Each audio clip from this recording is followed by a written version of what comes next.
The Nature of a Crime by Joseph Conrad and Ford Madox Ford.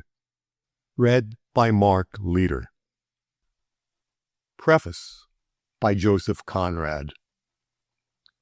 For years, my consciousness of this small piece of collaboration has been very vague, almost impalpable, like the fleeting visits from a ghost. If I ever thought of it, and I must confess that I can hardly remember ever doing it on purpose till it was brought definitely to my notice by my collaborator, I always regarded it as something in the nature of a fragment. I was surprised and even shocked to discover that it was rounded. But I need not have been. Rounded as it is in form, using the word form in its simplest sense, printed form, it remains yet a fragment from its very nature, and also from necessity. It could never have become anything else.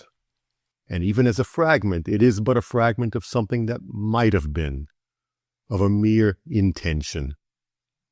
But as it stands, what impresses me most is the amount this fragment contains of the crudely materialistic atmosphere of the time of its origin, the time when the English Review was founded. It emerges from the depth of a past as distant from us now as the square-skirted, long frock coats in which unscrupulous, cultivated, high-minded jouisseurs like ours here attended to their strange business activities and cultivated the little blue flower of sentiment. No doubt our man was conceived for purposes of irony, but our conception of him, I fear, is too fantastic. Yet, the most fantastic thing of all, as it seems to me, is that we too, who had so often discussed soberly the limits and the methods of literary composition, should have believed for a moment that a piece of work in the nature of an analytical confession, produced in articulo mortis, as it were, could have been developed and achieved in collaboration. What optimism! But it did not last long. I seem to remember a moment when I burst into earnest entreaties that all those people should be thrown overboard without much ado. This, I believe, is the real nature of the crime. Overboard. The neatness and dispatch with which it is done in Chapter 8 were wholly the act of my collaborator's good nature in the face of my panic. After signing these few prefatory words, I will pass the pen to him in the hope that he may be moved to contradict me on every point of fact, impression, and appreciation. I said the hope. Yes, eager hope, for it would be delightful to catch the echo of the desperate, earnest, eloquent, and funny quarrels which enlivened those old days. The pity of it, that there comes a time when all the fun of one's life must be looked for in the past. June 1924. Preface by Ford Madox Ford. No, I find nothing to contradict, for the existence of this story having been recalled to my mind by a friend, the details of its birth and its attendant circumstances remain for me completely forgotten, a dark, blind spot on the brain. I cannot remember the houses in which the writing took place, the view from the windows, the pen, the tablecloth. At a given point in my life, I forgot, literally, all the books I had ever written. But if nowadays I reread one of them, though I possess next to none and have reread few, nearly all the phrases come back startlingly to my memory, and I see glimpses of Kent, of Sussex, of Carcassonne, of New York even, and fragments of furniture, mirrors, who knows what, so that if I didn't happen to retain almost by a miracle for me of retention the marked-up copy of romance from which was made the analysis lately published in a certain periodical, I am certain that I could have identified the phrases exactly as they stand. Looking at the book now, I can hear our voices as we read one passage or another aloud for purposes of correction. Moreover, I could say, this passage was written in Kent and hammered over in Sussex. This written in Sussex and worked on in Kent. Or this again was written in the downstairs cafe and hammered in the sitting room on the first floor of an hotel that faces the sea on the Belgian coast. But of the nature of a crime, no phrase at all suggests either the tones of a voice or the color of a day. When an old friend last year on a Parisian boulevard said, "Isn't there a story by yourself and collaborator buried in the so-and-so?" I repudiated the idea with a great deal of heat. Eventually, I had to admit the, as it were, dead fact. And having admitted that to myself, and my collaborator having corroborated it, I was at once possessed by a sort of morbid craving to get the story republished in a definite and acknowledged form. One may care infinitely little for the fate of one's work, and yet be almost hypochondriacally anxious as to the form its publication shall take, if the publication is likely to occur posthumously. I became at once dreadfully afraid that some philologist of that posterity for which one writes might, in the course of his hyena occupation, disinter these poor bones, and attributing sentence 1 to writer A and sentence 2 to B, maul at least one of our memories. With the nature of those crimes, one is only too well acquainted. Besides, though one may never read comments, one desires to get them over. It is indeed agreeable to hear a storm rage in the distance and rumble eventually away. Let me, however, since my collaborator wishes it, and in the name of fun that is today hardly an echo, differ from him for a shade as to the nature of those passages of time. I protest against the word quarrels. There were not any. And I should like to make the note that our collaboration was almost purely oral. We wrote and read aloud the one to the other.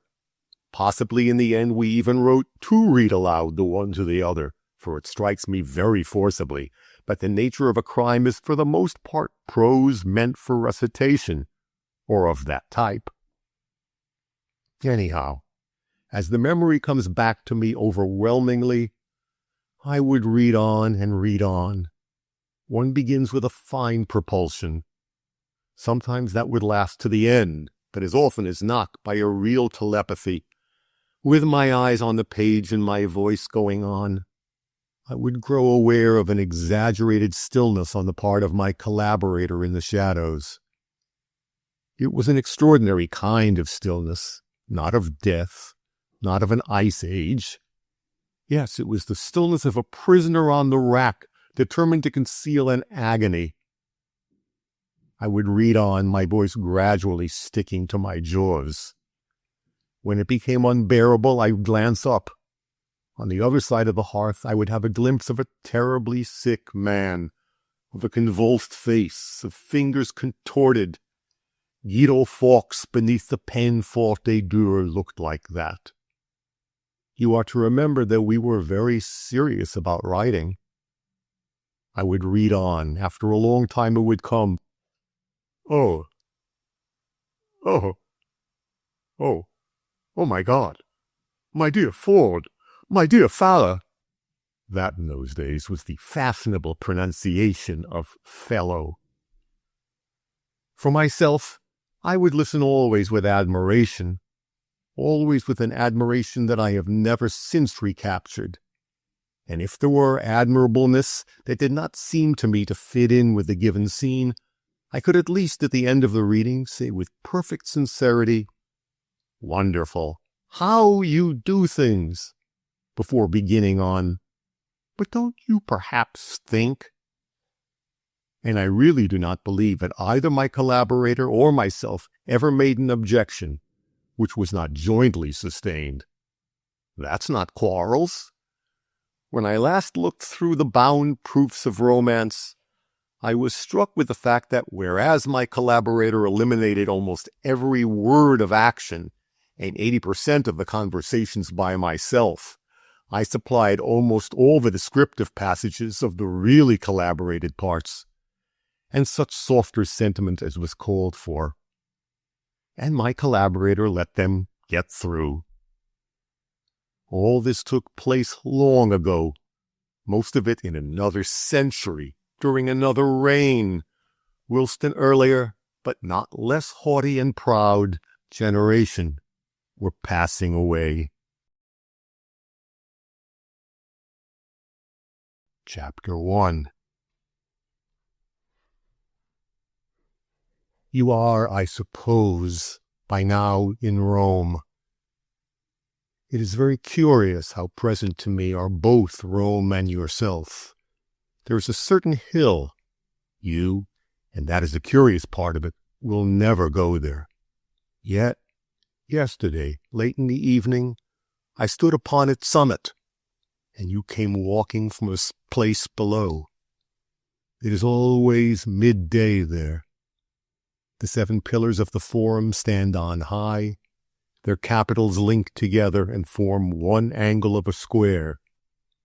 At their bases there lies some detritus, a broken marble lion, and I think, but I am not certain, the bronze she-wolf suckling the 2 bronze children. Your dress brushed the herbs. It was gray and tenuous. I suppose you do not know how you look when you are unconscious of being looked at? But I looked at you for a long time, at my you. I saw your husband yesterday at the club, and he said that you would not be returning till the end of April. When I got back to my chambers, I found a certain letter. I'll tell you about it afterwards, but I forbid you to look at the end of what I am writing now. There's a piece of news coming. I would break it to you if I could, but there's no way of breaking the utterly unexpected. Only, if you read this through, you will gather from the tenor, from the tone of my thoughts, a little inkling, a small preparation for my disclosure. Yes, it is a disclosure. Briefly, then, it was this letter, a business letter, that set me thinking, that made that hill rise before me. Yes, I stood upon it, and there before me lay Rome, beneath a haze, in the immense sea of plains. I have often thought of going to Rome, of going with you in a leisurely autumn of your life and mine. Now, since I have received that letter, I know that I shall never see any other Rome than that from an imagined hilltop. And when in the wonderful light and shadelessness of that noon last evening you came from a grove of silver poplars, I looked at you, my you, for a very long while. You had, I think, a parasol behind your head. You moved slowly. You looked up at the capitals of those 7 pillars. And I thought that I should never, since you will not return before the end of April, never see you again. I shall never see again the you that every other man sees. You understand everything so well that already you must understand the nature of my disclosure. It is, of course, no disclosure to tell you that I love you. A very great reverence is due to youth, and a very great latitude is due to the dead. For I am dead. I have only lived through you for how many years now, and I shall never speak with you again. Some sort of burial will have been given to me before the end of April. I am a spirit. I have ended my relations with the world. I have balanced all my books. My will is made. Only I have nothing to leave, save to you, to whom I leave all that is now mine in the world, my memory. It's very curious, the world now. I walked slowly down here from Gordon Square. I walked slowly, for all my work is done. On the way I met Graydon Banks, the K.C. It would have astonished him if he could have known how unreal he looked to me. He's 6 feet high, and upon his left cheek there is a brown mole. I found it difficult to imagine why he existed, and all sorts of mists hurried past him. It was just outside the Natural History Museum. He said that his Seaford Railway bill would come before committee in June, and I wondered, what is June? I laughed and thought, why, June will never come. June will never come. Imagine that for a moment. We have discussed the ethics of suicide. You see why June will never come. You remember that ring I always wear? The one with a bulging greenish stone? Once or twice you've asked me what stone it was. You thought I know that it was in bad taste, and I told you I wore it for the sake of associations. I know you thought, but no, there has never been any woman but you. You must have felt a long time ago that there was not, that there could not have been another woman. The associations of the ring are not with the past of a finished affection, or hate, or passion, to all these forms of unrest that have a term in life. They looked forward to where there is no end. Whether there is rest in it, God only knows. If it were not bad taste to use big words and extremities, I would say there was eternity in the ring. Eternity, which is the negation of all that life may contain of losses and disappointments. Perhaps you've noticed that there was one note in our confidence that never responded to your touch. It was that note of universal negation contained within the glass film of the ring. It is not you who brought the ring into my life. I had it made years ago. It was in my nature always to anticipate a touch on my shoulder, to which the only answer could be an act of defiance. And the ring is my weapon. I shall raise it to my teeth, bite through the glass. Inside there is poison. I haven't concealed anything from you, have I? And with the great wisdom for which I love you, you've tolerated these other things. You would have tolerated this too, you who have met so many sinners and have never sinned. Ah, my dear one, that is why I have so loved you. From our two poles we've met upon one common ground of skepticism, so that I am not certain whether it was you or I who first said, "Believe nothing, be harsh to no one." But at least we have suffered. One does not drag around with one such a cannonball as I have done all these years, without thinking some wise thoughts. And well I know that in your dreary and terrible life you've gained your great wisdom. You have been envied. You too have thought, is any prospect fair to those among its trees? And I have been envied for my gifts, for my talents, for my wealth, for my official position, for the letters after my name, for my great and empty house, for my taste in pictures, for my opportunities. Great criminals and the very patient learn one common lesson: believe in nothing, be harsh to no one. But you cannot understand how immensely leisurely I feel. It's 1 o'clock at night. I cannot possibly be arrested before 11 tomorrow morning. I have 10 hours in which, without the shadow of a doubt, I can write to you. I can put down my thoughts desultorily and lazily. I have half a score hours in which to speak to you. The stress of every secret emotion makes for sincerity in the end. Silence is like a dam. When the flood is at its highest, the dam gives way. I am not conceited enough to think that I can sweep you along terrified in the rush of my confidences. I have not the elemental force. Perhaps it is just that form of greatness that I've lacked all my life, that profound quality which the Italians call terribilitia. There is nothing overpowering or terrible in the confession of a love too great to be kept within the bounds of the banality which is the safeguard of our daily life. Men have been nerved to crime for the sake of a love that was theirs. The call of every great passion is to unlawfulness. But your love was not mine, and my love for you was vitiated by that conventional reverence which as to 9 parts in 10 is genuine, but as to the last 10th, a solemn sham behind which hide all the timidities of a humanity no longer in its youth.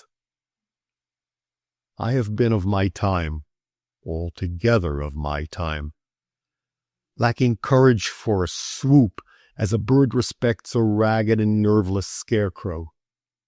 Altogether a man of my time. Observe, I do not say our time. You are of all time. You are the loved woman of the first cry that broke the silence, and of the last song that shall mark the end of this ingenious world to which love and suffering have been given, but which has in the course of ages invented for itself all the virtues and all the crimes. And being of this world and of my time, I have set myself to deal ingeniously with my suffering and my love. Now everything is over, even regrets. Nothing remains of finite things but a few days of life, and my confession to make to you alone of all the world. It is difficult. How am I to begin? Would you believe it? Every time I left your presence, it was with the desire, with the necessity to forget you. Would you believe it? This is the great secret, the heart of my confession. The distance did not count. No walls could make me safe.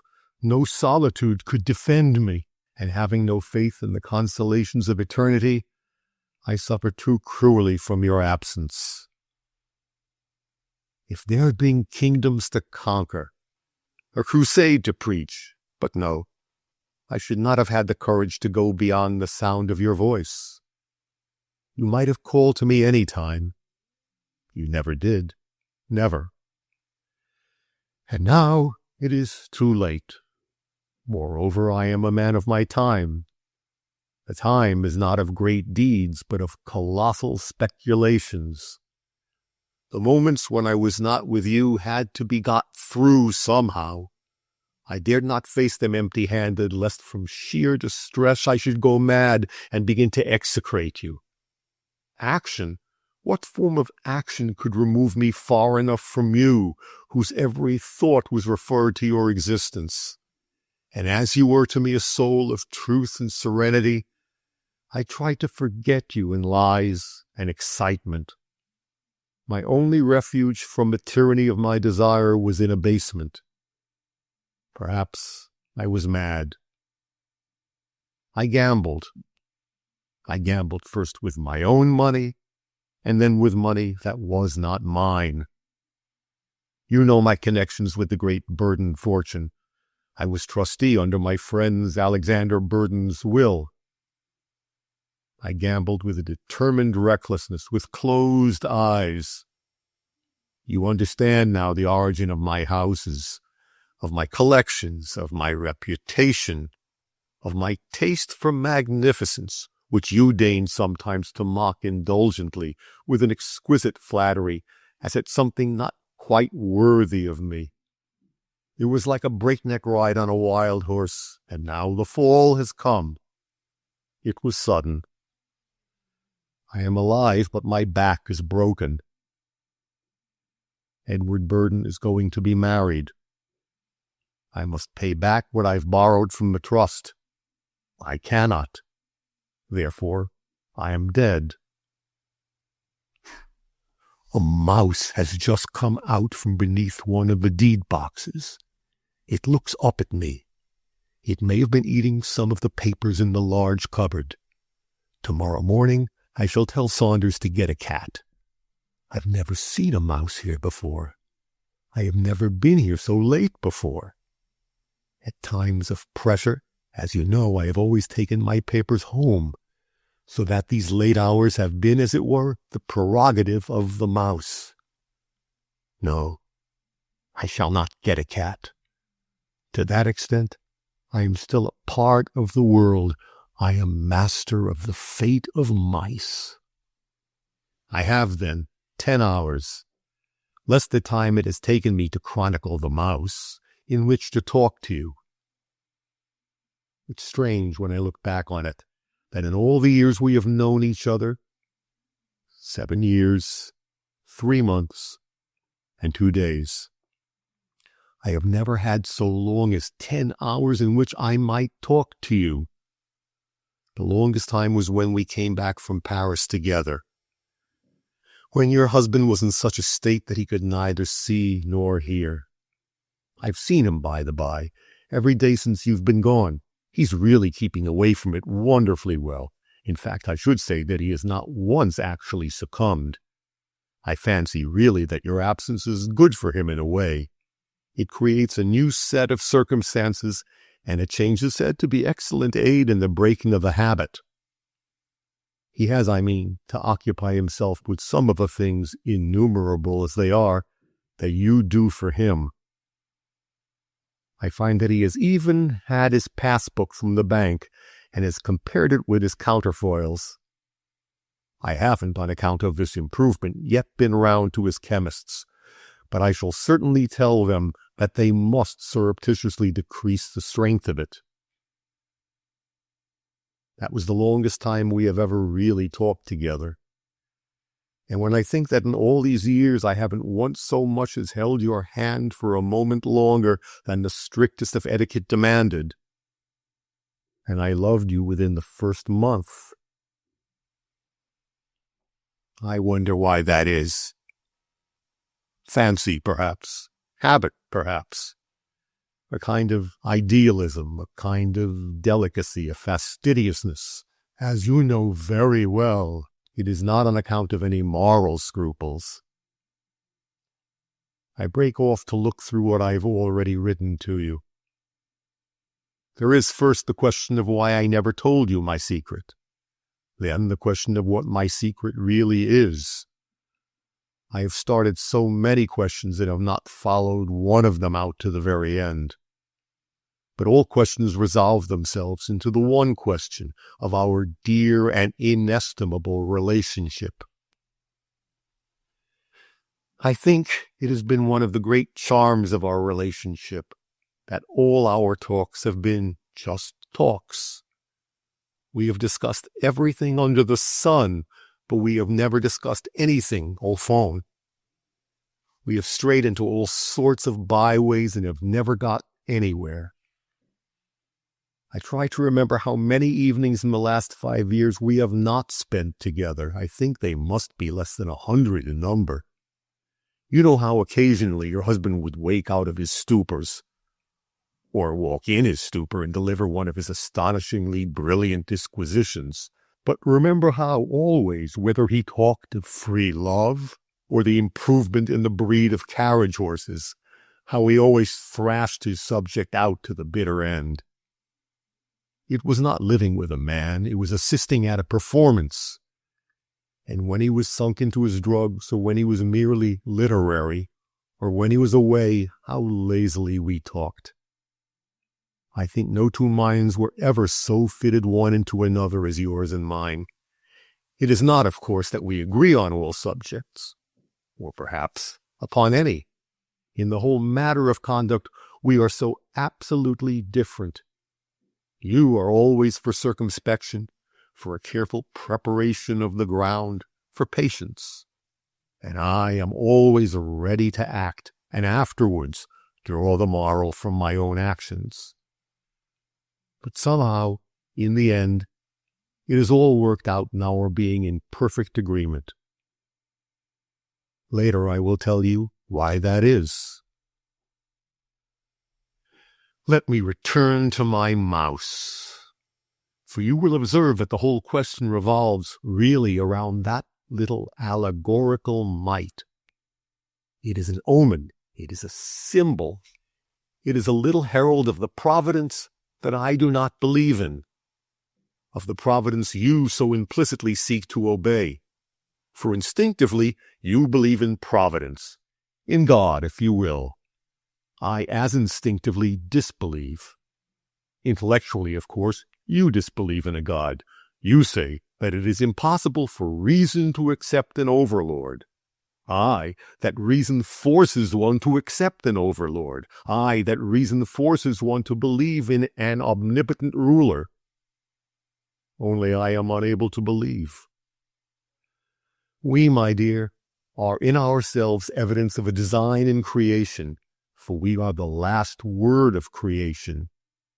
It has taken all the efforts, all the birth pangs of all the ages to evolve, you and me. And being evolved, we are intellectually so perfectly and so divinely fashioned to dovetail together. And physically, too, are we not divinely meant the one for the other? Do we not react to the same causes? Should not we survive the same hardships or succumb to the same stresses? Since you've been away, I've gone looking for people. Men, women, children, even animals, that could hold my attention for a minute. There has not been one. And what purer evidence of design could you ask for than that? I have made this pact with the providence that I argue for, with the providence in whose existence I cannot believe, that if, from under the castle of black metal boxes, the mouse reappears and challenges death, then there is no future state. And since I can find no expression save in you, if we are not reunited, I shall no longer exist.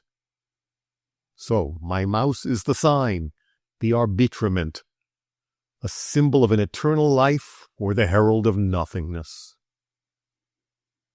I will make to you the confession that since this fancy, this profound truth has entered my mind, I have not raised my eyes from the paper.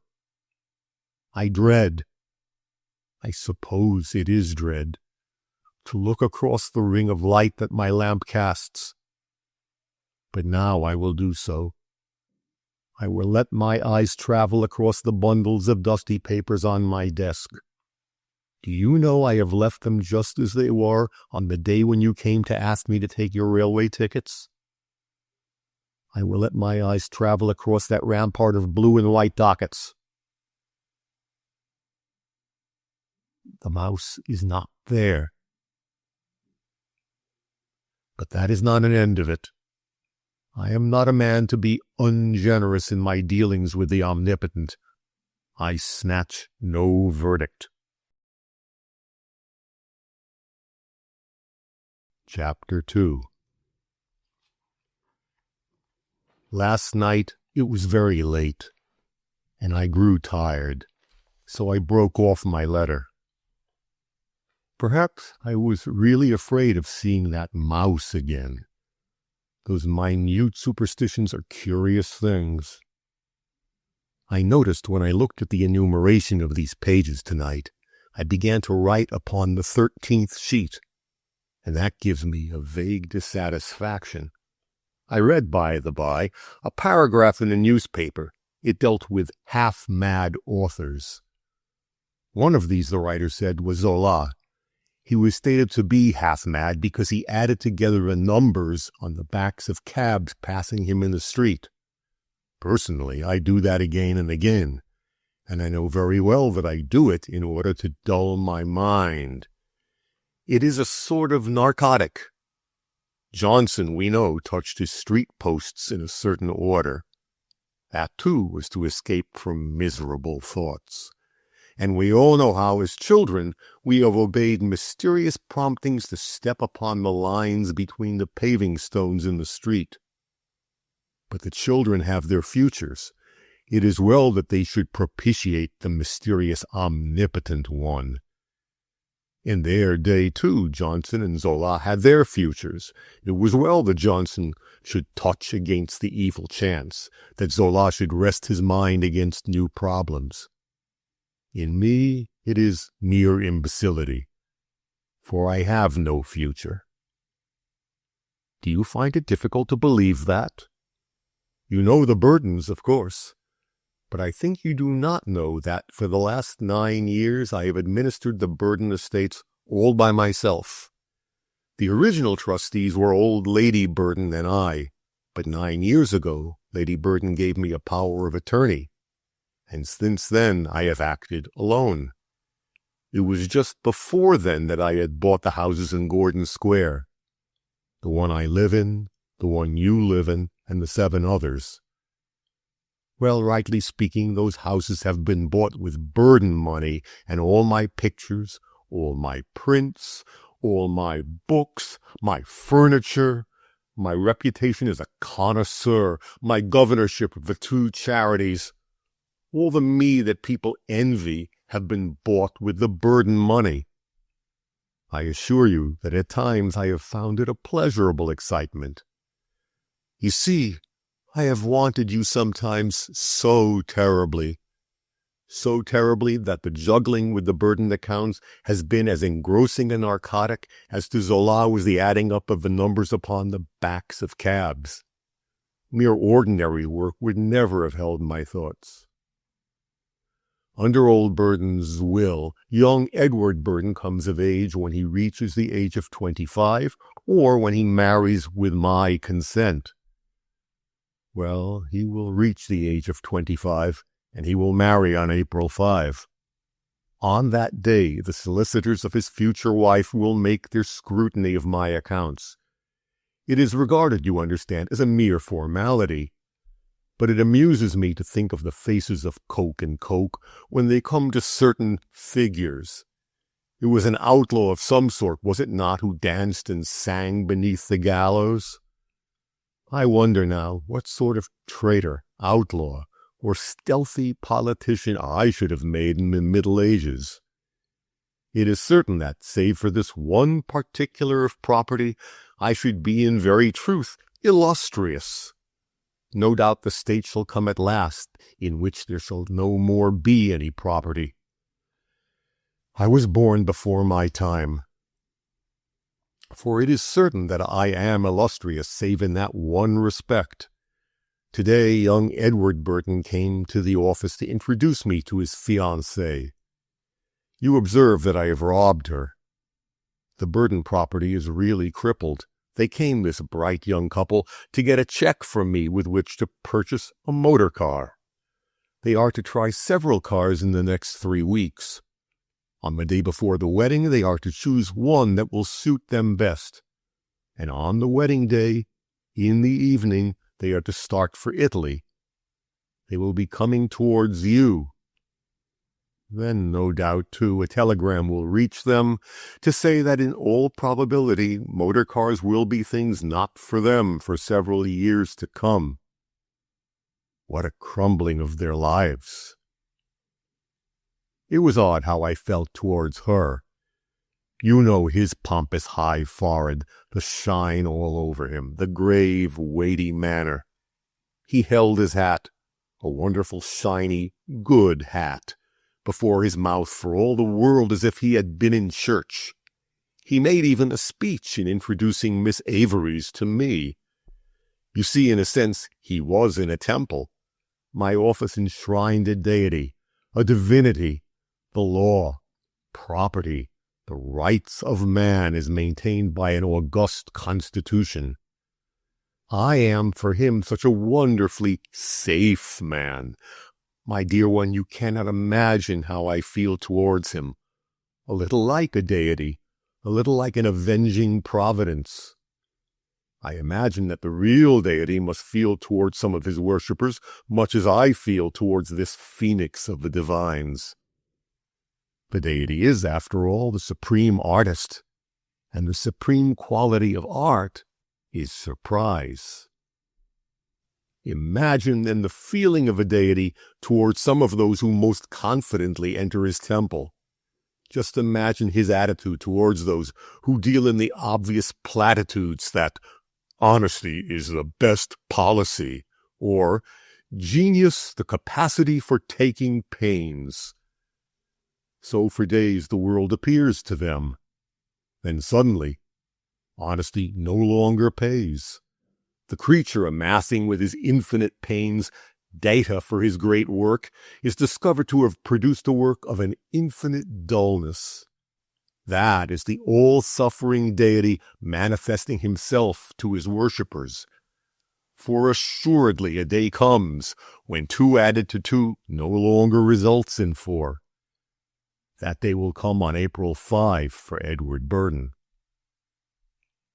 After all, he has done nothing to make 2 and 2 become 4. He has not even checked his accounts. Well, for some years now, I've been doing as much as that. But with his fiancée, it is different.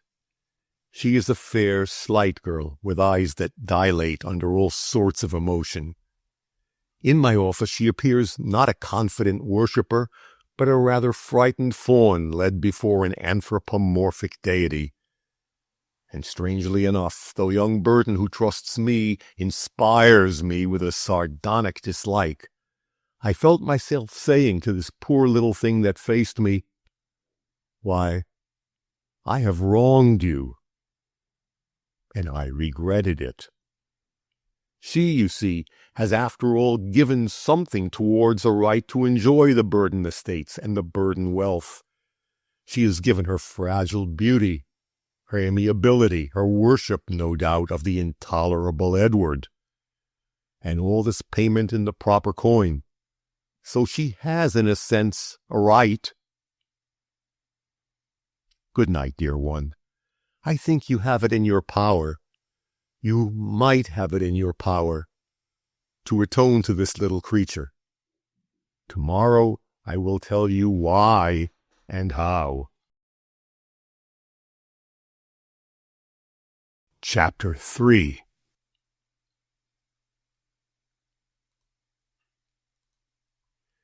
I wrote last night that you have something in your power. If you wished it, you could make me live on. I am confident that you will not wish it, for you will understand that capriciously or intolerably I am tired of living this life. I desire you so terribly that now even the excitement of fooling Burden no longer hypnotizes me into an acceptance of life without you. Frankly, I am tired out. If I had to go on living any longer, I should have to ask you to be mine in one form or other. With that, and with my ability, for, of course, I have great ability, I could go on fooling Burden forever. I could restore. I could make sounder than ever it was that preposterous going concern, the Burden estate. Unless I like to let them, I think but the wife's solicitors will not discover what I have done. For, frankly, I have put myself out in this matter in order to be amusing to myself and ingenious. I have forged whole builders' estimates for repairs that were never executed. I have invented whole hosts of defaulting tenants.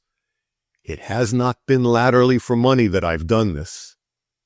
It has been simply for the sheer amusement of looking at Edward Burden and saying to myself, "Ah, you trust me, my sleek friend.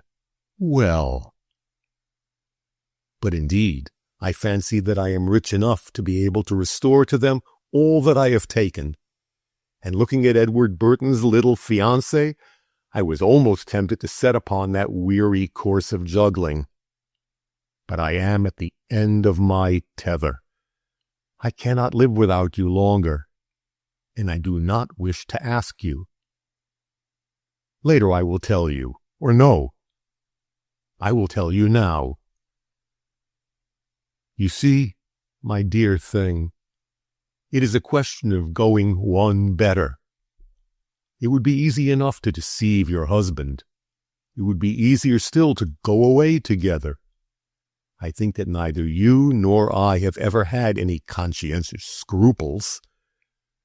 But analyzing the matter down to its very depths, I think we arrive at this, that without the motives for self-restraint that other people have, we're anxious to show more self-restraint than they. We are doing certain work not for payment, but for sheer love of work. Do I make myself clear? For myself, I have a great pride in your image. I can say to myself, "Here is a woman, my compliment. She has no respect for the law. She does not value what a respect for the law would bring her. Yet she remains purer than the purest of the makers of law. And I think it is the converse of that feeling that you have for me.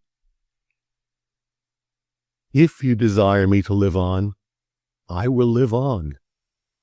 I am so swayed by you that if you desire me to break away from this ideal of you, the breath of a command will send me round to your side. I am ready to give my life for this ideal. Nay, more, I am ready to sacrifice you to it, since I know that life for you will remain a very bitter thing. I know a little what renunciation means. And I am asking you to bear it for the sake of my ideal of you. For assuredly, unless I can have you, I must die, and I know that you will not ask me to have you. And I love you, and bless you for it. Chapter 4.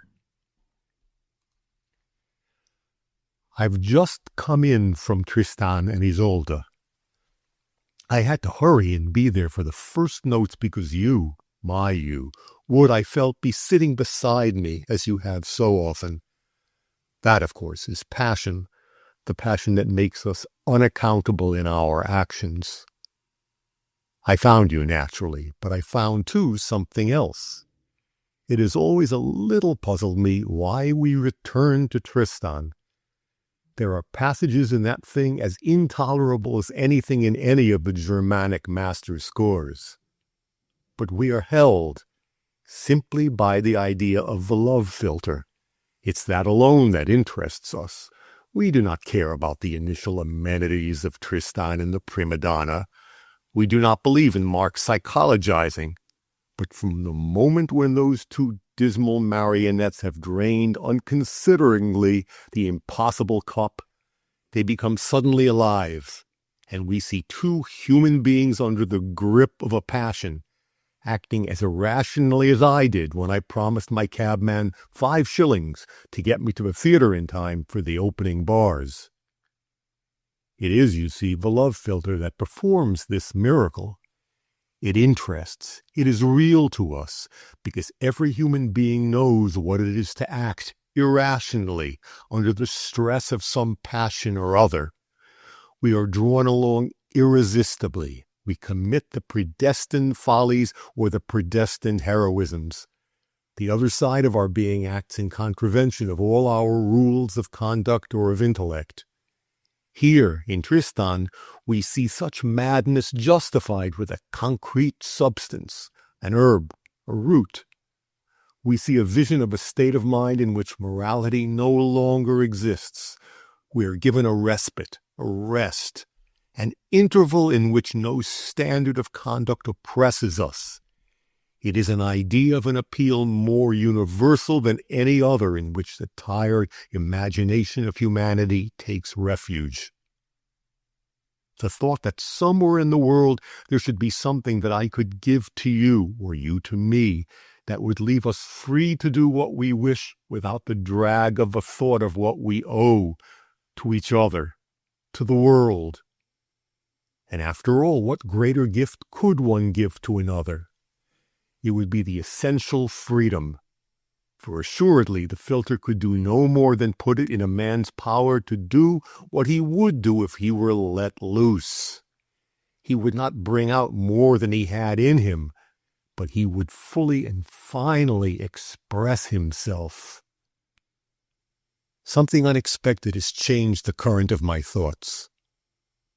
Nothing can change their complexion, which is governed not by what others do, but by the action which I must face presently. And I don't know why I should use the word unexpected, unless because at the moment I was very far from expecting that sort of perplexity. The correct thing to say would be that something natural has happened. Perfectly natural. Asceticism is the last thing that one could expect from the burdens. Alexander Burden, the father, was an exuberant millionaire, in no vulgar way, of course. He was exuberant with restraint, not for show, with a magnificence which was for private satisfaction mainly. I'm talking here of the ascetic temperament which is based on renunciation, not of mere simplicity of tastes, which is simply scorn for certain orders of sensations. There have been millionaires who have lived simply. There have been millionaires who have lived sordidly, but miserliness is one of the supreme forms of sensualism. Poor Burden had a magnificent physique. The reserved abilities of generations of impoverished Burdens, starved for want of opportunities, matured in his immense success, and all their starved appetites, too. But all the reserve quality of obscure Burdens has been exhausted in him. There was nothing to come to his son, who at most could have been a great match and is today looked upon in that light, I suppose, by the relations of his future wife. I don't know in what light that young man looks upon himself. His time of trial is coming. Yesterday at 8 in the evening, he came to see me. I thought at first he wanted some money urgently, but very soon I reflected that he need not have looked so embarrassed in that case, and presently I discovered that it was not money that he was in need of. He looked as though he had come with that characteristic gravity of his, so unlike his father, to seek absolution at my hands. But that intention he judged more decorous, I suppose, to present to me as a case of conscience. Of course, it was the case of a girl, not his fiancée. At first I thought he was in an ugly scrape. Nothing of the kind. The excellent creature who had accepted his protection for some 2 years past, how dull they must have seemed to her, was perhaps for that reason perfectly resigned to forego that advantage. At the same time, she was not too proud to accept a certain provision, compensation, whatever you like to call it. I had never heard of anything so proper in my life. He need not have explained the matter to me at all, but evidently he had made up his mind to indulge in the luxury of a conscience. To indulge that sort of conscience leads one almost as far as indulged passion, only I cannot help thinking on a more sordid road. A luxury snatched from the fire is in a way purified, but to find this one he had gone apparently to the bottom of his heart. I don't charge him with a particularly odious degree of corruption, but I perceived clearly that what he wanted really was to project the sinful effect of that irregular connection, let us call it, into his regulated, reformed, I may say lawfully blessed state, for the sake of retrospective enjoyment, I suppose. This rather subtle, if unholy, appetite he was pleased to call the voice of his conscience. I listened to his dialectic exercises till the great word that was sure to come out sooner or later was pronounced. It seems, he said, with every appearance of distress, that from a strictly moral point of view I ought to make a clean breast of it to Annie. I listened to him. And by heaven, listening to him, I do feel like the Godhead of whom I have already written to you. You know, positively he said that at the very moment of his fall, he had thought of what I should think of him. And I said, "My good Edward, you are the most debauched person I have ever met." His face fell. His soft lips dropped right down into a horseshoe. He'd come to me as one of those bland optimists would go to his deity. He expected to be able to say, "I have sinned," and to be able to hear the deity say, "That's all right. Your very frank confession does you infinite credit." His deity was, in fact, to find him some way out of his moral hole. I was to find him some genial excuse to make him feel good in his excellent digestion once more. That was absolutely his point of view, for at my brutal pronouncement he stuttered, But surely, The faults of youth? And surely there are plenty of others." I shook my head at him, and panic was dropping out of his eyes. "Can't I marry Annie honorably?" he quavered. I took a sinister delight in turning the knife inside him. I was going to let him go anyhow. The sort of cat that I am always lets its mice go. That mouse, by the by, has never again put in an appearance. "My dear fellow," I said, "does not your delicacy let you see the hole you put me into? It's to my interest that you should not marry Miss Avery's, and you ask me to advise you on the point." His mouth dropped open. Positively, he had never considered that when he married, I lost the confounded 300 a year for administering the Burden Trust.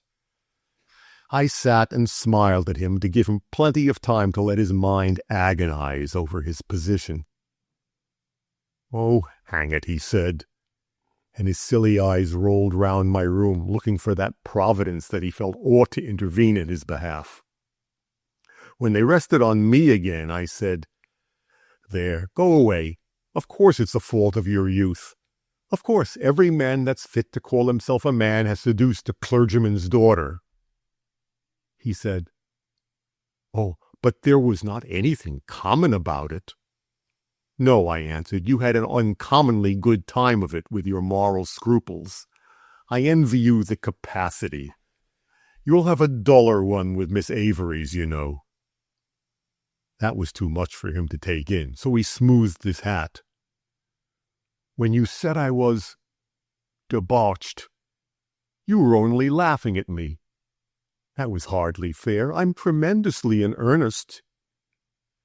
"You're only play-acting compared with me," I answered. He had the air of buttoning his coat after putting a check into his breast pocket. He had got, you see, the check he expected. My applause of his successful seduction, my envy of his good fortune, that was what he had come for, and he got it. He went away with it pretty barefacedly, but he stopped at the threshold to let drop, "Of course, if I had known you would be offended by my having recourse to Annie's solicitors for the settlement."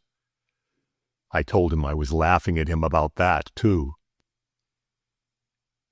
"It was the correct thing to do, you know," were the words he shut the door upon. The ass.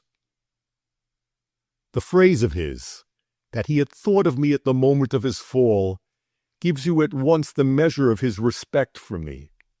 But it gave me much more. It gave me my cue. It put it into my head to say he was debauched. And indeed that is debauchery. For it is the introduction of one's morals into the management of one's appetite that makes an indulgence of them a debauchery. Had my friend Edward regarded his seduction as the thing he so much desired me to tell him it was, a thing of youth, high spirits, a thing we all do, had he so regarded it, I could not really have called it debauchery.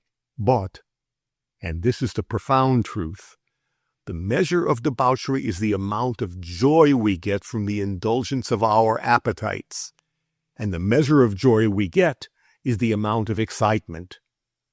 If it brings into play not only all our physical, but all our moral nature, then we have the crucial point beyond which no man can go. It isn't, in fact, the professional seducer, the artist in seduction that gets pleasure from the pursuit of his avocation, any more than it is the professional musician who gets thrills from the performance of music. You cannot figure to yourself the violinist as he fiddles the most complicated passage of a concerto, when he really surmounts the difficulty by dint of using all his knowledge and all his skill. You cannot imagine him thinking of his adviser, his mother, his God, and all the other things that my young friend says he thought about. And it is the same with the professional seducer. He may do all that he knows to bring his object about, but that is not debauchery. It is, by comparison, a joyless occupation. It is drinking when you are thirsty. Putting it in terms of the most threadbare allegory, You cannot imagine that Adam got out of the fall the pleasure that Edward Burden got out of his bite of the apple. But Edward Burden, whilst he shilly-shallied with shall I and shan't I, could deliciously introduce into the matter all his human relationships. He could think of me, of his mother, of the fact that potentially he was casting to the winds the very cause for his existence.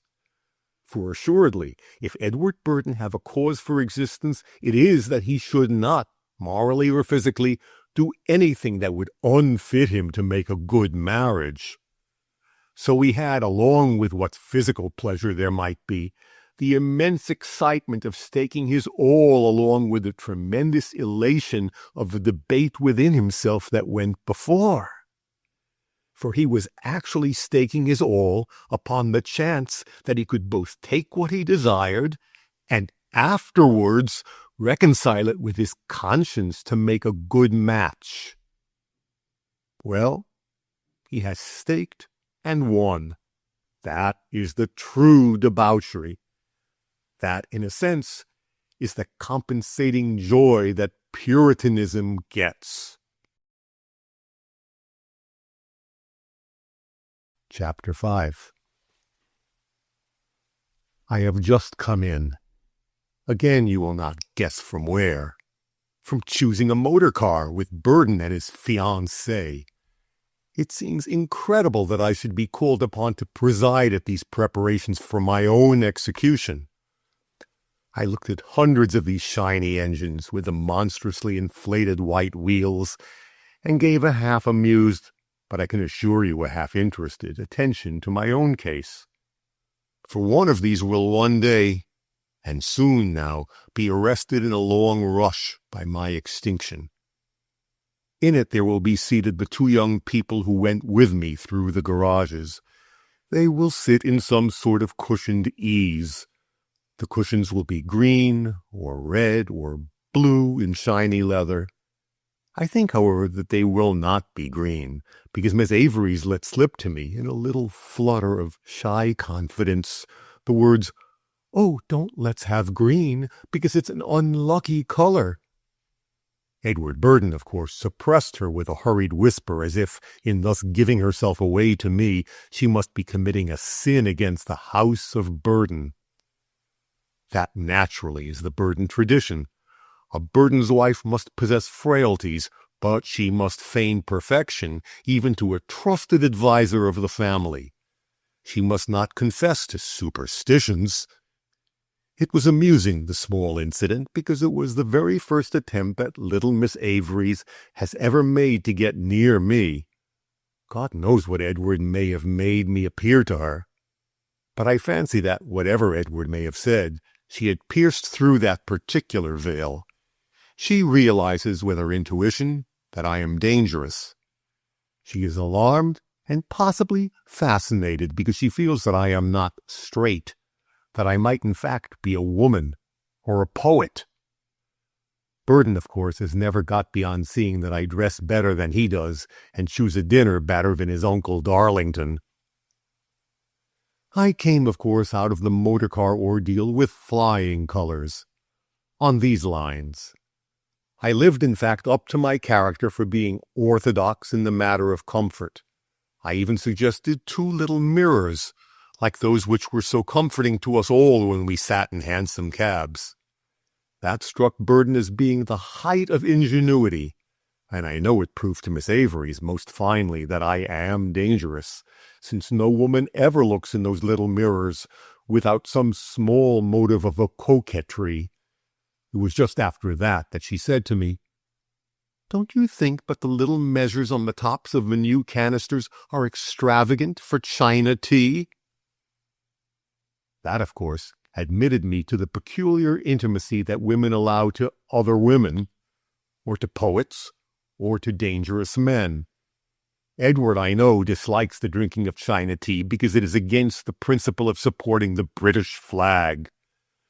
But Miss Avery's, in her unequal battle with this youth of the classical features slightly vulgarized, called me in to show a sign of sympathy, to give at least the flicker of the other side, of the woman, the poet, or the pessimist among men.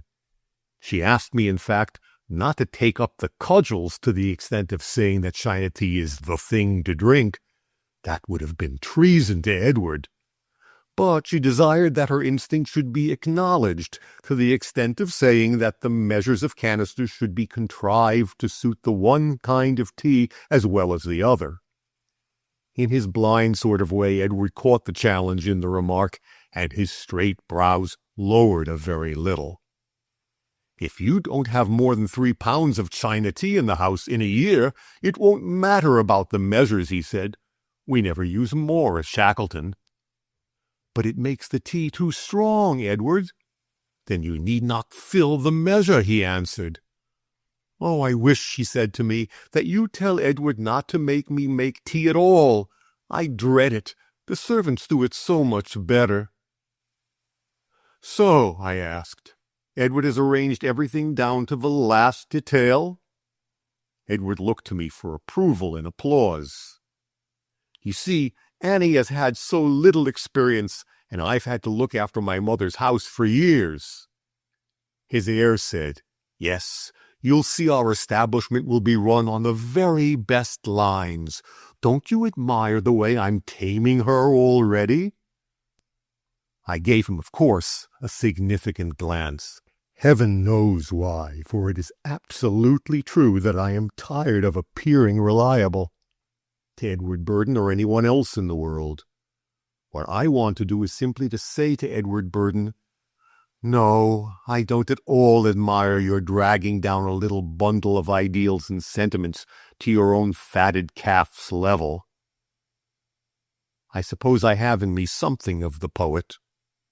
I can imagine that if I had to love or to marry this little Avery's girl, I should try to find out what was her tiny vanity, and I should minister to it. In some way I should discover from her that she considered herself charming, or discreet, or tasteful, or frivolous beyond all her fellows. And having discovered it, I should bend all my energies to giving her opportunities for displaying her charm, her discreetness, or her coquetry. With a woman of larger and finer mold, with you, I should no doubt bring into play my own idealism. I should invest her with the attributes that I consider the most desirable in the world. But in either case, I cannot figure myself dragging her down to my own social or material necessities. That is what Edward Burden is doing for little Miss Avery's. I don't mean to say that he does not idealize her, but he sees her transfigured as the dispenser of his special brand of tea, or the mother of the sort of child that he was. And that seems to me a very valid reason why women, if they were wise, should trust their fortunes cold-bloodedly, and of set reason to the class of dangerous men that now allure them, and that they flee from. They flee from them, I am convinced, because they fear for their worldly material fortunes. They fear, that is to say, that the poet is not a stable man of business. They recognize that he is a gambler, and it seems to them that it is folly to trust to a gambler for lifelong protection. In that they are perhaps right, but I think that no woman doubts her power to retain a man's affection, so that it is not to the reputation for matrimonial instability that the poet owes his disfavor. Woman lives, in short, to play with this particular fire, since to herself she says, "Here is a man who has broken the hearts of many women. I will essay the adventure of taming him." And if she considers the adventure a dangerous one, that renders the contest only the more alluring, since at heart every woman, like every poet, is a gambler. In that perhaps she is right. But it seems to me that women make a great mistake in the value of the stakes they are ready to pay in order to enter this game.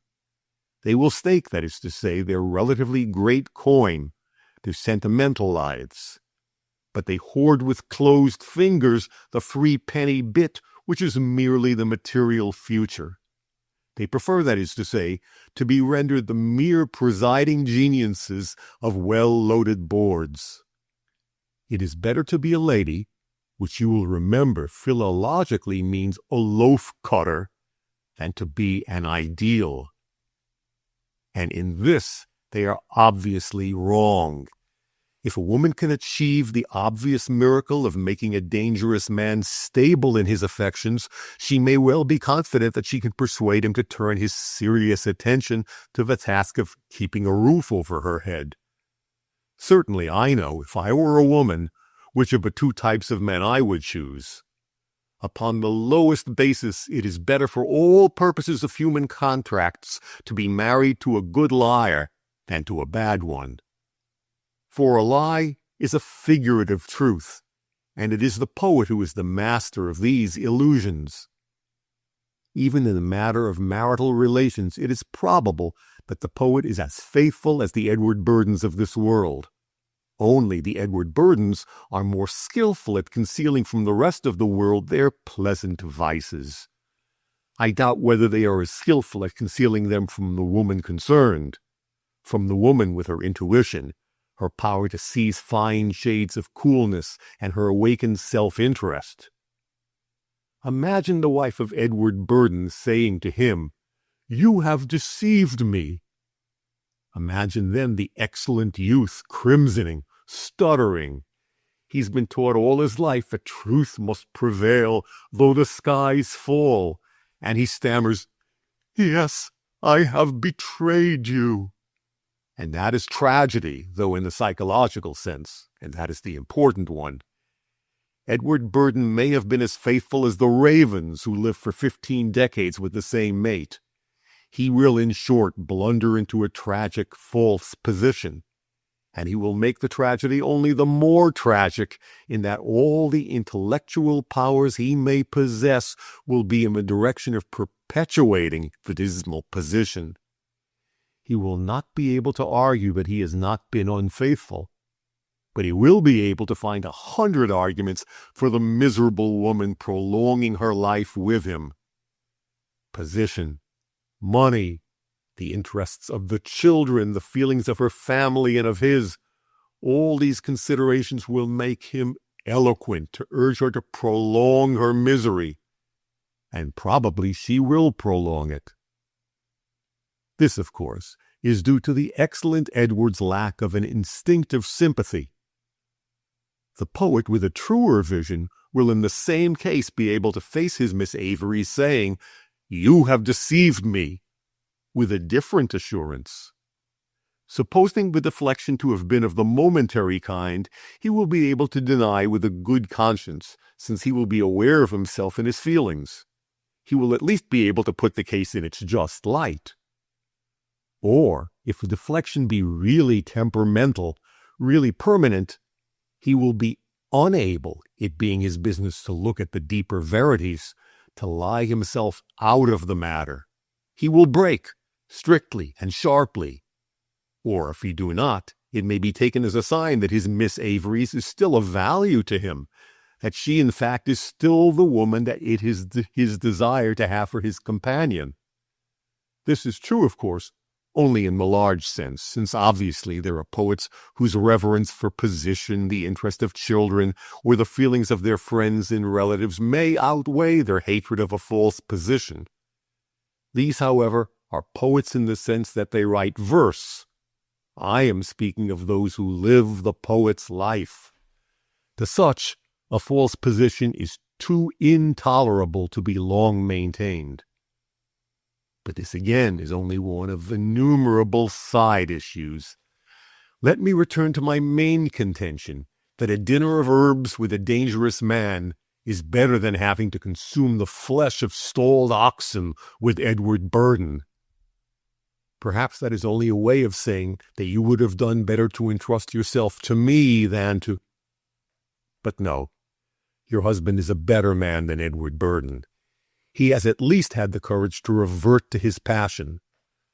I went this afternoon to your chemists and formally notified them that if they supplied him with more than the exactly prescribed quantity of that stuff, I, as holding your power of attorney, should do all that the law allows me to do against them. Even to the dullest of men, marrying is for the most part an imaginative act. I mean marrying as a step in life sanctioned by law, custom, and that general consent of mankind which is the hallmark of every irrational institution. By irrational, I do not mean wrong or stupid. Marriage is august by the magnitude of the issues it involves, balancing peace and strife on the fine point of a natural impulse refined by the need of a tangible ideal. I am not speaking here of mere domestic peace or strife, which for most people that count are a question of manners and a mode of life. And I am thinking of the peace mostly, the peace of the soul which yearns for some sort of certitude in this earth, the peace of the heart which yearns for conquest, the peace of the senses that dreads deception, the peace of the imaginative faculty, which in its restless quest of a high place of rest is spurred on by these great desires and that great fear. And even Edward Burden's imagination is moved by these very desires and that very fear, or else he would not have dreamt of marrying. I repeat, marriage is an imaginative institution. It's true that his imagination is a poor thing, but it is genuine nevertheless. The faculty of which I speak is of one kind in all of us. Not to everyone is given that depth of feeling, that faculty of absolute trust which will not be deceived, and the exulting masterfulness of the senses which are the mark of a fearless lover. Fearless lovers are rare, if obstinate, and sensual fools are countless as grains of sand by the seashore. I can imagine that correct young man perfectly capable of setting himself deliberately to worry a distracted girl into surrender. Chapter 6. I don't know why, tonight in particular, the fact that I am a dead man occurs to me very insistently. I had forgotten this for 2 whole days.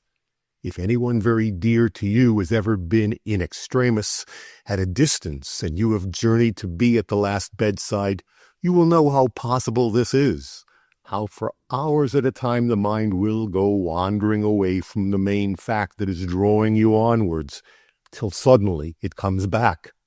Someone is dying at a distance. And I suppose one's eye is the nearest friend that one has, and my eye is dying at a distance. At the end of a certain number of days is the deathbed towards which I am hurrying. It is a fact which I cannot grasp, but one aspect grows more clear to me every time I return to this subject. You remember that when we have discussed suicide, we have agreed that to the man of action, death is a solution. To the man of thought, it is none. For the man of action expresses himself in action, and death is the negation of action. The man of thought sees the world only in thoughts, and over thought death exercises no solution of continuity.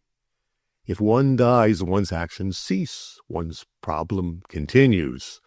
For that reason, it is only insofar as I am a man of action that I shall be dying. You understand what I mean, for I do not mean that it is my actions that have killed me.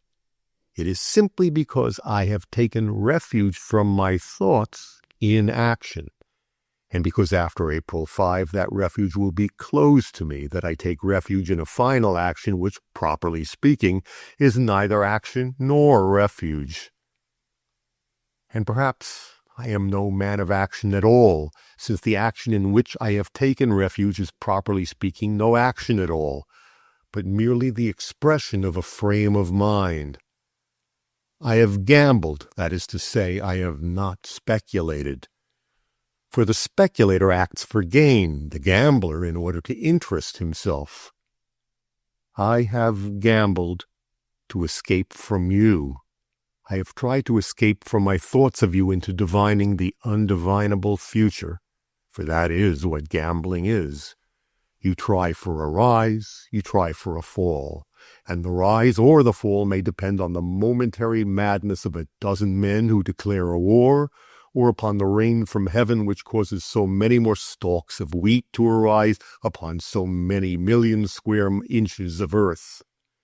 The point is that you make yourself dependent upon caprice, upon the caprice of the weather, or upon the movement in the minds of men more insane than yourself. Today, I have entered upon what is the biggest gamble of my whole life. Certain men who believe in me, they are not Edward Burdens, nevertheless, they believe in me, have proposed to me to form a corner in a certain article which is indispensable to the daily life of the city. I do not tell you what it is, because you will assuredly witness the effects of this inspiration. You will say that when this is accomplished, it will be utterly uninteresting. And that is literally true. When it is done, it will be uninteresting. But in the multiplicity of things that will have to be done before the whole thing is done, in the waiting for things to take effect, in the failures perhaps more than in the successes, since the failures will imply new devising, in all the meticulous thought readings that will be necessary, the interest will lie, and in the men with whom one is brought into contact, the men with whom one struggles, the men whom one must bribe or trick. And you will say, how can I, who am to die in 14 days, embark upon an enterprise that will last many months or many years? That, I think, is very simple. It is my protest against being called a man of action, the misconception that I have had to resent all my life. And this is a thought, not an action, a thought made up of an almost infinite number of erring calculations. You have probably forgotten that I have founded 2 towns upon the south coast, originated 4 railways in tropical climates, and 1 in the west of England, and opened up heaven knows how many mines of one kind or another. And upon my soul I had forgotten these things too, until I began to cast about in my mind. And now I go to my death unmindful of these glories insofar as they are concrete. In that sense, my death is utter. It is a solution. But insofar as they are my refuges from you, they remain problems to which, if my ghost is to escape you, I must return again and again. In dying, I surrender to you, and thus for the inner self of myself, death is no ending, but the commencement of who knows what tortures. It is only in the latent hope that death is the negation of consciousness that I shall take my life. For death, though it can very certainly end no problem, may at least make us unconscious of how eventually the problem solves itself. That, you see, is really the crux of the whole thing. That is why the man of action will take refuge in death, the man of thought never. But I am the man of neither the one nor the other. I am the man of love, which partakes of action and of thought, but which is neither. The lover is perhaps the eternal doubter, simply because there is no certain panacea for love. Travel may cure it, but travel may cause to arise homesickness, which of all forms of love is the most terrible. To mix with many other men may cure it, but again, to the man who really loves, it may be a cause for still more terrible unrest, since seeing other men and women may set one always comparing the beloved object with the same thing. And indeed, the form that it takes with me, for with me love takes the form of a desire to discuss. The form which it takes with me renders each thing that I see, each man with whom I speak, the more torturing, since always I desire to adjust my thoughts of them by your thoughts. I went down the other day, before I had begun to write these letters to you, and before I knew death impended so nearly over me, to the sea at P. I was trying to get rid of you. I sat in the moonlight and saw the smacks come home, visible for a minute in the track of the moon, and then no more than their lights in the darkness. The fishermen talked of death by drowning mostly. The passage of the boats across that trail of light suggested reflections, no doubt trite. But without you to set my thoughts by, I could get no more forward. I went round and round in a ring from the corpses fished up in the nets to the track of the moon. And since walking up and down on the parade brought me no nearer to you, I did not even care to move. I neither meditated nor walked, neither thought nor acted. And that is real torture. It was the next morning that I heard that young Burden desired that his fiancée's solicitors should scrutinize the accounts of the Burden Trust, and death loomed up before me. You will ask, why death? Why not some alternative, flight or prison? Well, prison would be an unendurable traveling through time, flight an equally unendurable traveling through time with space added. Both these things are familiar. Death alone, in spite of all the experience that humanity has had of death, is the utterly unfamiliar. For a gambler, it is a coup, alluring beyond belief, as we know neither what we stake nor what we stand to win. I personally stand to win a great deal, since life holds nothing for me, and I stake only my life, and what I seek is only forgetfulness of you, or some sort of eventual and incomprehensible union with you. For the union with you that I seek is a queer sort of thing, hardly at all, I think, a union of the body, but a sort of consciousness of our thoughts proceeding onwards together. That we may find in the unending afterwards, or we may find the herb oblivion. Either of these things I desire, for insofar as we can dogmatize about death, we may lay it down that death is the negation of action, but is powerless against thought. I do not desire action, and at the same time I do not fear thought, for it is not my thoughts of you that I fear. Left alone with them, I can say, what is she more than any other material object? It is my feelings that wear out my brain, my feelings that make me know that you are more than every material object living or still, and more than every faith dead or surviving. For feeling is neither thought nor action. It is the very stuff of life itself. And if death be the negation of life, it may well be the end of consciousness. The worst that death can do to me is to deliver me up forever to unsatisfied longings for you. Well, that is all that life has done. That is all that life can do for me. But life can do so much more that is worse. Believe me when I say that I dread imprisonment.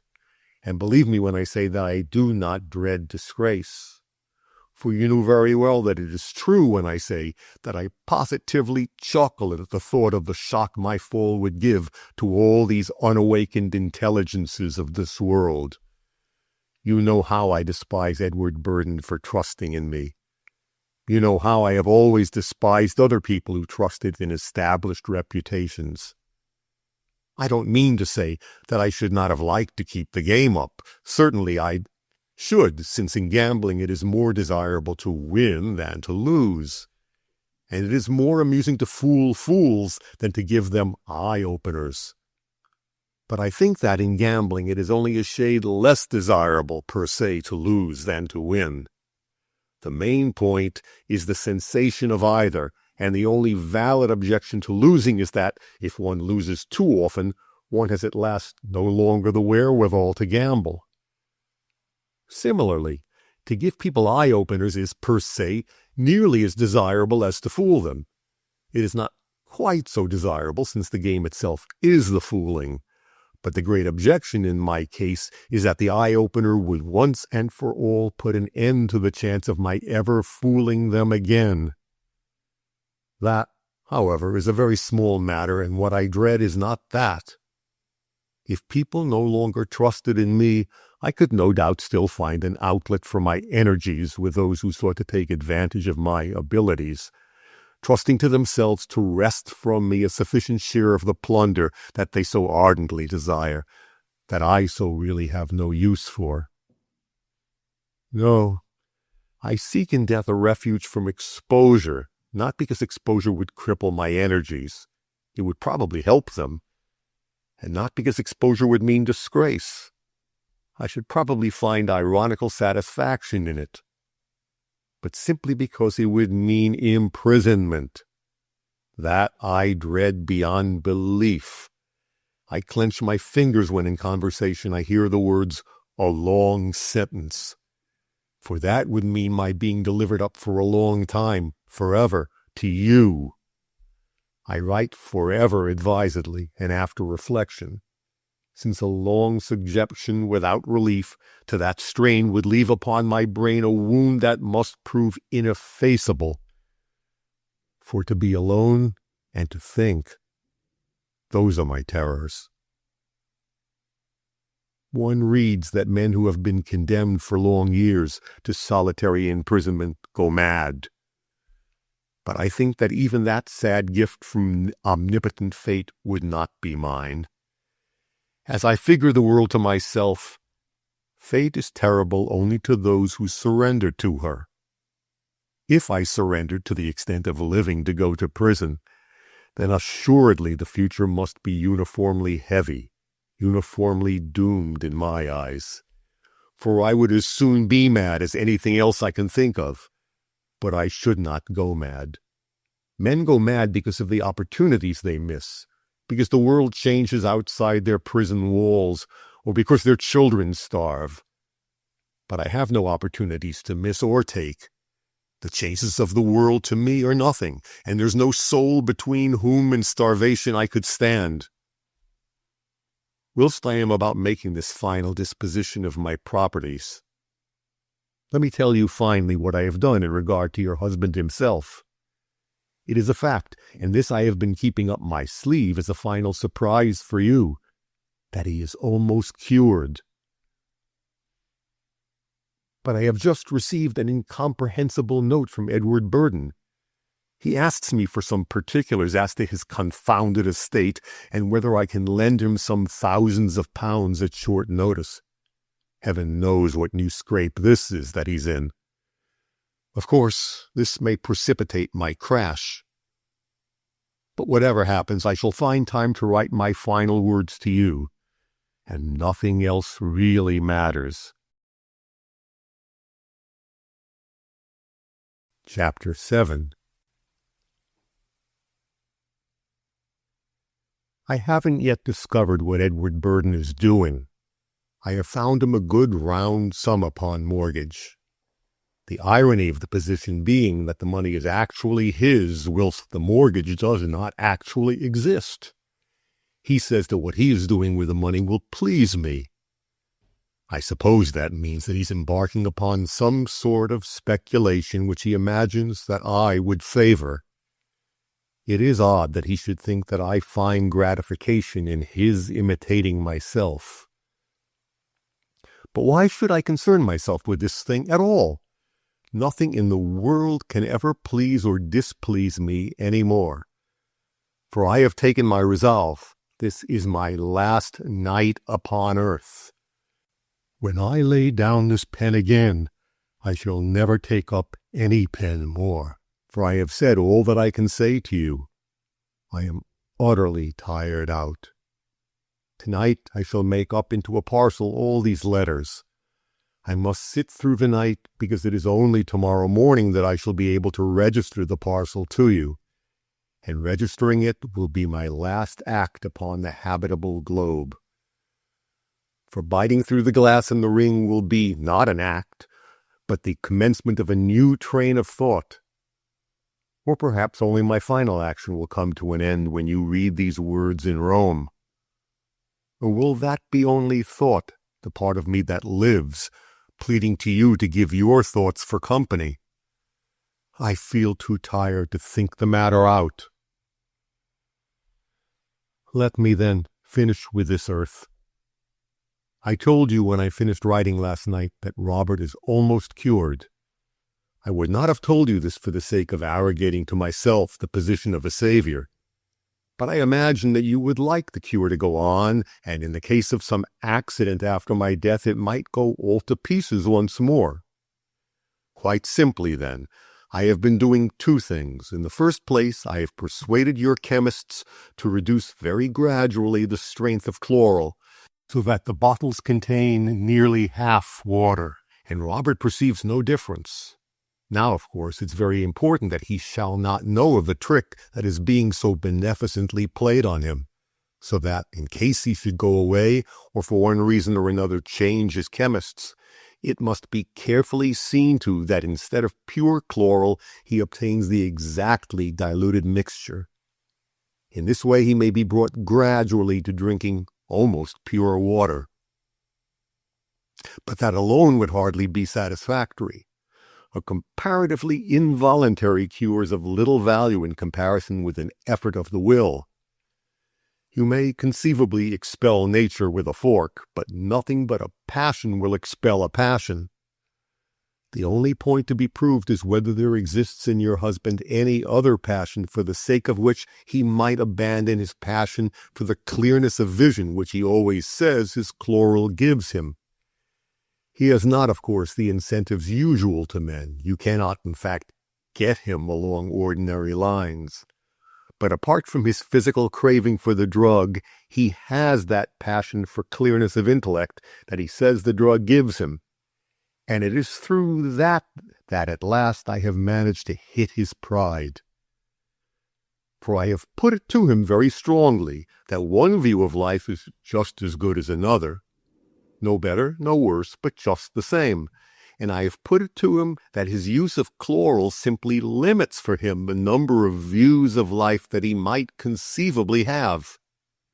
And when you come to think of all the rhapsodies of his that we have listened to, I think that that piece of special pleading is sufficiently justified. I do indeed honestly believe that, for what it is worth, he is on the road to salvation. He means to make a struggle, to attempt the great feat of once more seeing life with the eyes that fate originally gave to him. This is my legacy to you. If you ask me why I have presented you with this man's new identity, since it will mean a new identity, I must answer that I simply don't know. Why have we kept him alive all these years? I've done it, no doubt, because I had nothing to give you. But you? If you have loved me, you must have wished him, I won't say dead, but no more there.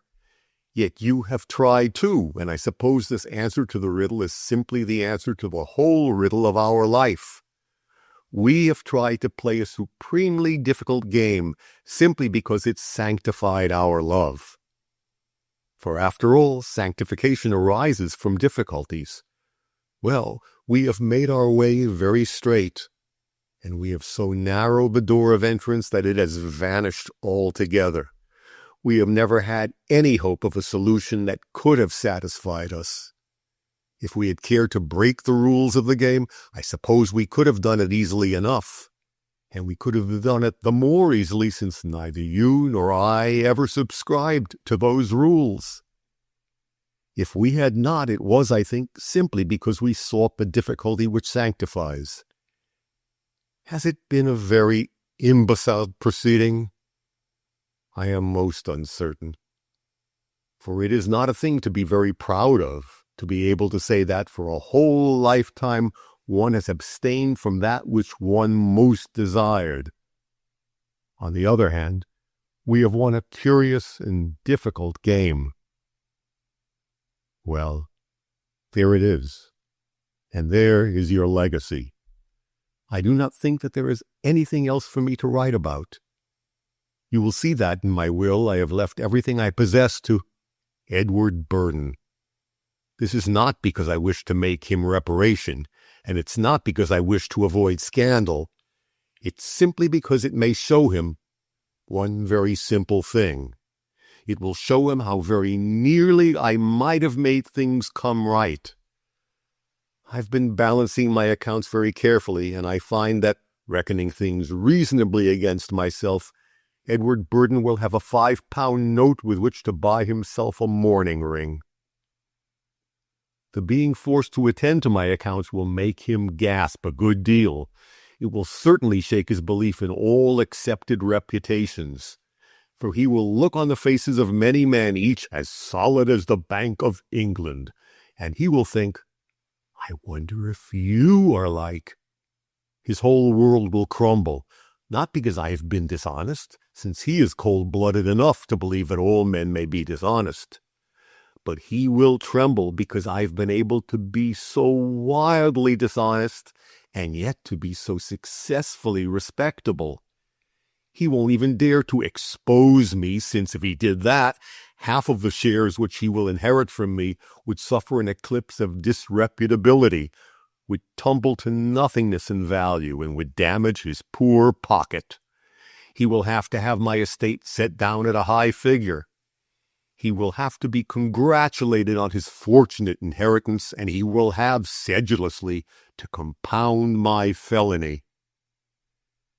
You will wonder how I can be capable of this final cruelty, the most cruel thing that perhaps ever one man did to another. I will tell you why it is. It is because I hate all the Edward Burdens of the world. Because, being the eternal halves of the world, they have made their idiotic rules of the game. And you and I suffer, you and I, the eternal have-nots. And we suffer not because their rules bind us, but because, being the finer spirits, we are forced to set ourselves rules that are still more strict, in order that in all things we may be the truly gallant. But why do I write? You will wonder how I am capable of this. You will have understood.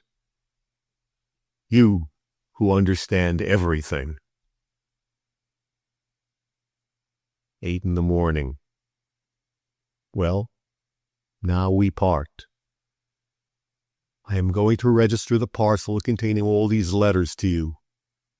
We part, and it is as if you were dropping back, the lost Eurydice of the world, into an utter blackness. For in a minute you will be no more than part of my past. Well then, good night. Chapter 8. You will have got the telegram I sent you long before you got the parcel of letters. You will have got the note I wrote you by the same post as the letters themselves. If I have taken these 3 days to myself before again writing to you, it has been because I have needed to recover my power of thinking. Now, in a way, I have recovered it, and it is only fair to say that I have devoted all my thoughts to how the new situation affects you, and you in your relations to me. It places me in your hands. Let that be written first and foremost. You have to decree my life or my death, for I take it that now we can never get back again into our old position. I have spoken, you have heard me speak. The singular unity, the silence of our old life is done with, for good. There's perhaps no reason why this should not be so. Silence is no necessary part of our relationship. But it has seemed to make a rather exquisite bond between us. It must, if I am to continue to live, it must be replaced by some other bond. In our silence we have seemed to speak in all sorts of strange ways.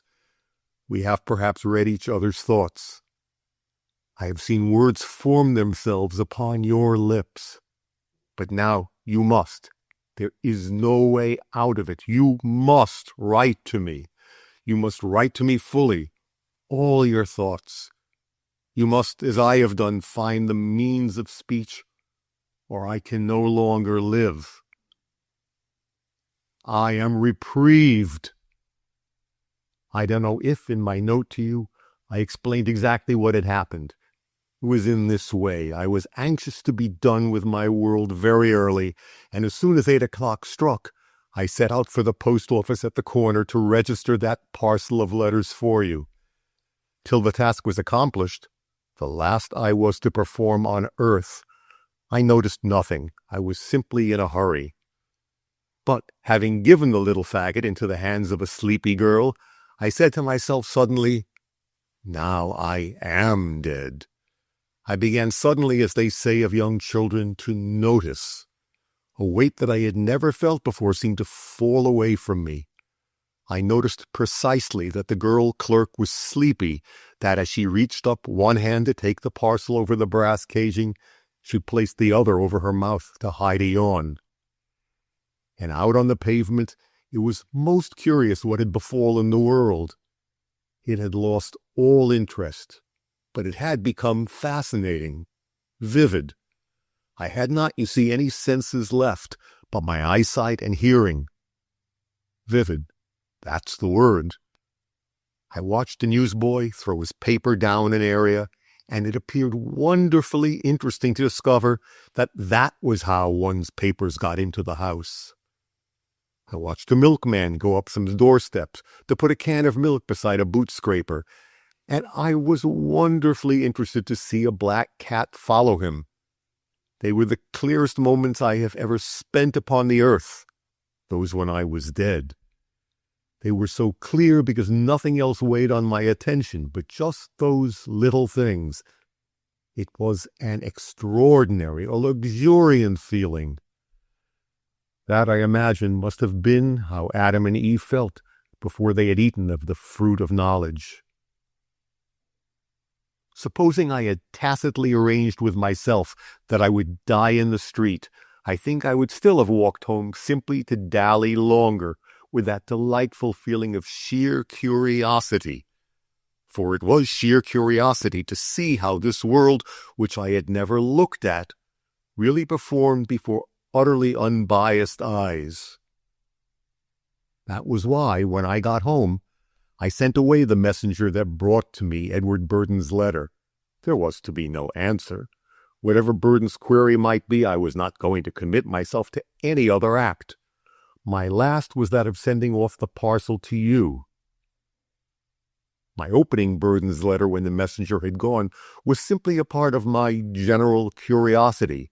I wanted to see how a Burden letter would look when it no longer had any bearings at all for me.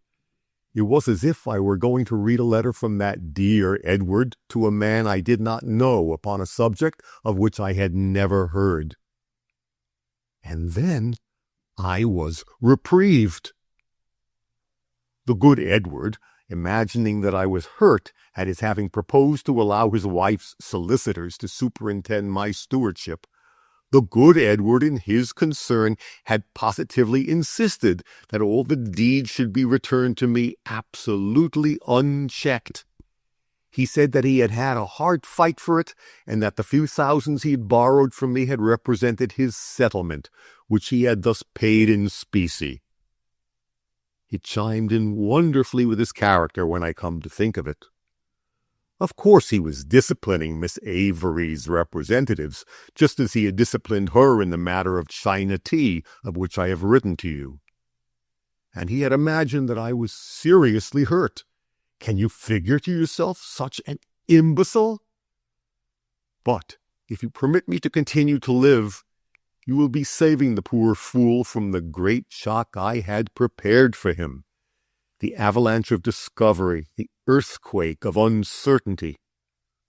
For he says in that so kind way of his that, having thus shown his entire confidence in me, in the fact, that is, that Providence is on the side of all burdens, he will choose a time in the future convenient for me when he will go thoroughly with me into his accounts. And inasmuch as his wedding tour will take him all around the world, I have at least a year in which to set things straight. And of course, I can put off his scrutiny indefinitely, or deceive him forever. I did not think all these things at once. In fact, when I had read his letter, so strong within me was the feeling that it was only a mental phenomenon, a thing that had no relation with me. The feeling of finality was so strong upon me that I actually found myself sitting in that chair before I realized what had occurred. What had occurred was that I had become utterly and for good your property. In that sense only am I reprieved. As far as Edward Burden is concerned, I am entirely saved. I stand before you and ask you to turn your thumb up or down. For having spoken as I have to you, I have given you a right over me. Now but the pressing necessity for my death is over, I have to ask you whether I shall plunge into new adventures that will lead me to death, or whether I am to find some medium in which we may lead a life of our own and in some way together. I was about to take my life to avoid prison. Now, prison is no more a part of my scheme of existence. But I must now have some means of working towards you, or I must run some new and wild risk to push you out of my thoughts.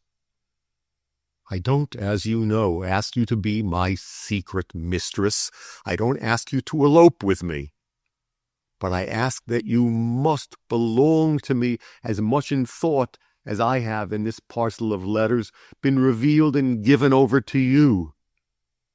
Otherwise, I must once more gamble, and having tasted of gambling in the shadow of death, I must gamble forever in that way. I must, feel that I am coming towards you or committing crimes that I may forget you.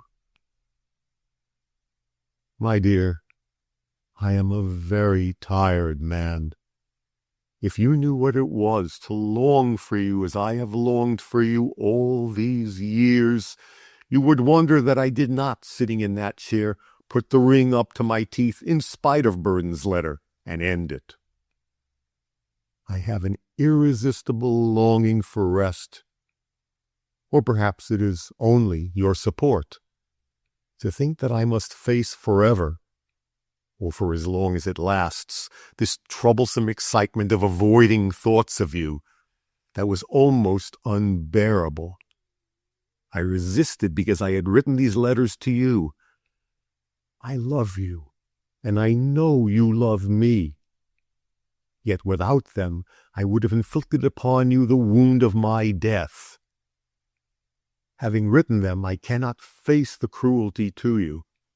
I mean that, if I had died without your knowing why, it would have been only a death grievous to you.